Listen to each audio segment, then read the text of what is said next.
एक बार एक दूर देश में राजा और रानी के घर एक सुंदर लड़की का जन्म हुआ। समारोह में देश विदेश से परियों को आमंत्रित किया गया था।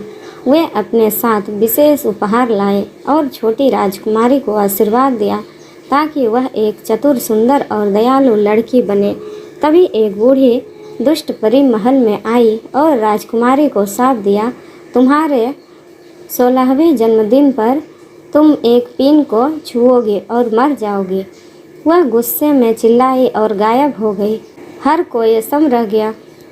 महल में एक युवा परी को बुलाया गया। उसने कहा, मैं दुष्ट चुड़ैल का श्राप वापस नहीं ले सकती, लेकिन मैं मदद करने की कोशिश करूंगी। जब राजकुमारी पीन को छुएगी तो वह नहीं मरेगी, बल्कि गहरी नींद में सो जाएगी और केवल एक राजकुमार के चुंबन से जागृत होगी, जो उससे बहुत प्यार करता होगा। राजा और रानी अपनी प्यारी बेटी के लिए इतने चिंतित थे कि उन्होंने राज्य के सभी चरखाओं को हमेशा के लिए नष्ट करने का आदेश दिया। हालांकि एक चरखा अभी भी बचा हुआ था, जिससे वे अज्ञात थे। जैसे जैसे साल बीतते गए, छोटी सी बच्ची एक प्यारी, आकर्षक युवा लड़की बन गई। अपने 16वें जन्मदिन पर जब वह महल में घूम रही थी, वह महल की मीनारों के शीर्ष पर एक गुप्त कमरे में आई। जिज्ञासु वह चरखा चलने में एक बूढ़ी औरत की मदद करना चाहती थी। ओह, यह क्या है? वह आश्चर्यचकित रह गई, क्योंकि उसने इसे पहले कभी नहीं देखा था। उसने महिला से विनती की, कृपया मुझे भी यह कोशिश करने दें।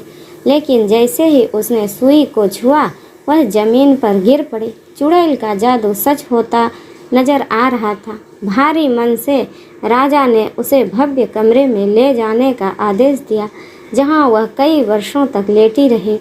पूरा राज्य उदास था।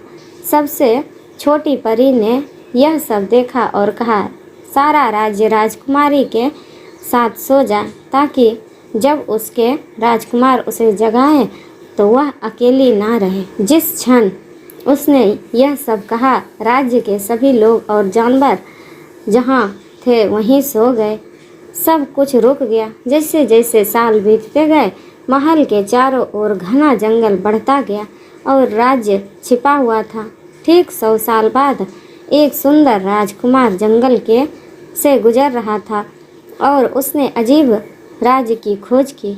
इसकी खोज करते हुए वह स्लीपिंग ब्यूटी की गहरी नींद में पड़ा हुआ देखकर आश्चर्यचकित रह गया और तुरंत उसके साथ प्यार में पड़ गया। जैसे जानना चाहता हूँ कि यह कौन है, वह कितनी कोमल और शांत दिखती है, उसने कहा। वह नीचे झुक गया और उसे चूमा। तुरंत जादू हटा दिया गया। राजकुमारी और सभी लोग जाग गए। चारों तरफ खुशी और जश्न का माहौल था।